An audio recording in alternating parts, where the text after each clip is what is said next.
بسم اللہ الرحمن الرحیم عن ابی ہریرہ رضی اللہ عنہ قال قال رسول اللہ صلی اللہ علیہ وسلم من السنة ان یخرج الرجل مع ضیفه الى باب الدار،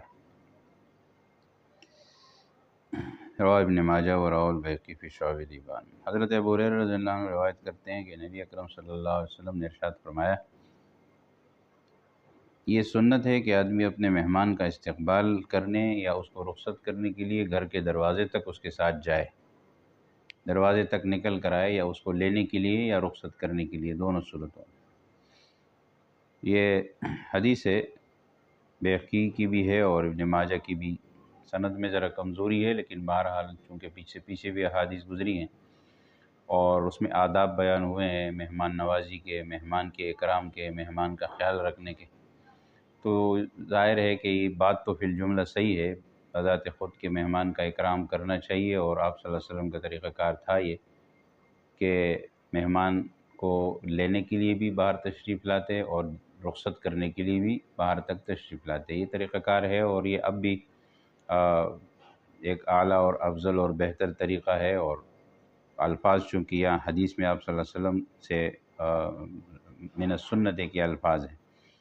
کہ سنت ہے، تو جو رسول اللہ صلی اللہ علیہ وسلم خود فرما رہے ہیں کہ سنت ہے، بعض صحابہ کرام بھی بعض روایات میں یہ الفاظ استعمال کرتے ہیں من السنت، تو بعض جگہ تو اس سے رسول اللہ صلی اللہ علیہ وسلم کی سنت بھی مراد ہوتی ہے، اور بعض جگہ من السنت سے مراد ویسے بھی یہ ہو سکتا ہے کہ یہ ایک بہتر اور افضل اور عمدہ طریقہ ہے، تو یہ بھی اس کے معنی ہوتے ہیں بہرحال۔ تو اس لیے ایک بہترین طریقہ اور بہترین سنت یہ ہے کہ مہمان کے اکرام کے لیے، اس کا استقبال کرنے کے لیے یا اس کو رخصت کرنے کے لیے گھر کے دروازے تک انسان آئے۔ اصل میں اسلام ترغیب دیتا ہے اکرام کی، اکرام مسلم کی اور اکرام مہمان کی، جیسے پہلے بھی احادیث گزری ہیں کہ مہمان کا اکرام کیا جائے۔ جو شخص اللہ اور اللہ کے رسول پر ایمان رکھتا ہے اسے چاہیے کہ وہ اپنے مہمان کا اکرام کرے، تو یہ بھی اسی اکرام میں سے ہے، اس کی تعظیم اور عزت میں سے ہے، اس سے آپس کا تعلق، آپس کی محبت الفت بڑھتی ہے، اور انسان ایک دوسرے کے ساتھ آتے جاتے جب اس کا اکرام کیا جائے تو مہمان بھی خوش ہوتا ہے، اور مہمان کا اکرام بھی اللہ کی رضا کے لیے کیا جائے تو یقیناً اللہ تبارک و تعالیٰ کی ذات پہ خوش ہوگی۔ ایک مسلمان کا اکرام کرنا، پھر اگر وہ مسلمان رشتہ دار بھی ہے اور مہمان بھی ہے تو اس سے بھی زیادہ اکرام کرنا یہ بہتر اور ضروری ہوتا ہے، لہٰذا یہ بھی اکرام کا ایک حصہ ہے۔ اور اس کے علاوہ آداب اور احادیث میں آ گئی کہ کس طریقے سے مہمان کا اکرام کیا جائے، کیسے اس کو کھلایا پلایا جائے، کتنا اس کا خیال رکھا جائے، وہ اس سے پہلے میں نے عرض کر دی تھی احادیث میں۔ اگلی حدیث ہے حضرت عبداللہ ابن عباس رضی اللہ عنہما کی، فرماتے ہیں کہ نبی اکرم صلی اللہ علیہ وسلم نے ارشاد فرمایا، الخیر اسرع الی البیت الذی یؤکل فیہ من الشفرۃ الی سنام البعیر۔ ابن ماجہ کی روایت ہے، حضرت عبداللہ ابن عباس رضی اللہ عنہما کہتے ہیں کہ رسول اللہ صلی اللہ علیہ وسلم نے ارشاد فرمایا، جس گھر میں مہمانوں کو کھانا کھلایا جاتا ہے وہاں خیر یعنی رزق، برکت، بھلائی اتنی تیزی سے پہنچتی ہے، اتنی تیزی سے، جتنی تیزی سے چھری اونٹ کے کوہان کی طرف نہیں پہنچتی، اس سے پہلے یا اس سے بھی جلدی خیر اور بہتری آ جاتی ہے اس گھر میں۔ اصل میں یہ تشبیہ دی گئی ہے، بتایا یہ جا رہا ہے حدیث میں کہ جس گھر میں مہمان کو بوجھ نہیں سمجھا جاتا اور مہمان کا اکرام کر کے اس کو کھلایا جاتا ہے، اس کی خدمت کی جاتی ہے، اس کا اکرام اور اس کی تعظیم کی جاتی ہے، تو اس گھر میں فرمایا کہ خیر اور بھلائی بہت جلدی آتی ہے، فوراً آتی ہے اس کے نتیجے میں، اس مبارک عمل کے نتیجے میں۔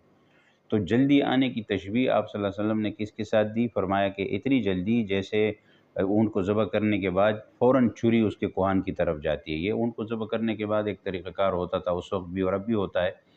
کہ اونٹ کو ذبح کرنے کے بعد سب سے پہلے اس کے کوہان کا گوشت لے کر اس کو پکایا جاتا تھا۔ جیسے آج کل ہم جانور کو قربانی میں ذبح کرتے ہیں تو فوراً کلیجی اور اسی طرح جو ہے وہ پھیپھڑے اور اسی طرح یہ دل، یہ جو بھی چیزیں ہوتی ہیں نا، سب سے پہلے یہ پکایا جاتا ہے عام جانوروں میں جیسے ہم قربانی کرتے ہیں۔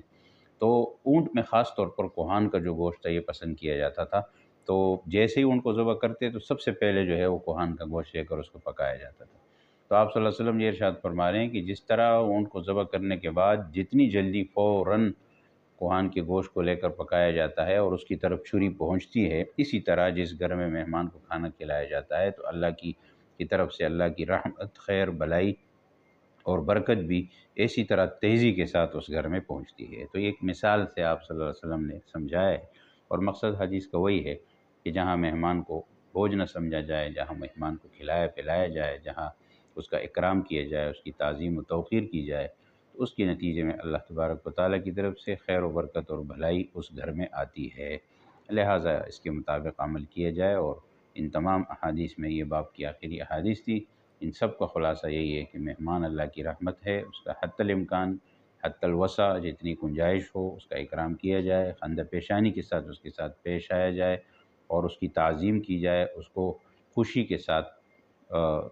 قبول بھی کیا جائے اور پھر رخصت بھی کیا جائے، تو یہ اس کے لیے بھی بہت بہتر ہے، اور اللہ تبارک و تعالیٰ کی رضامندی بھی حاصل ہوتی ہے، مصنون طریقہ بھی ہے۔ اللہ تعالیٰ ہم سب کو اس پر عمل کی توفیق نصیب فرمائے۔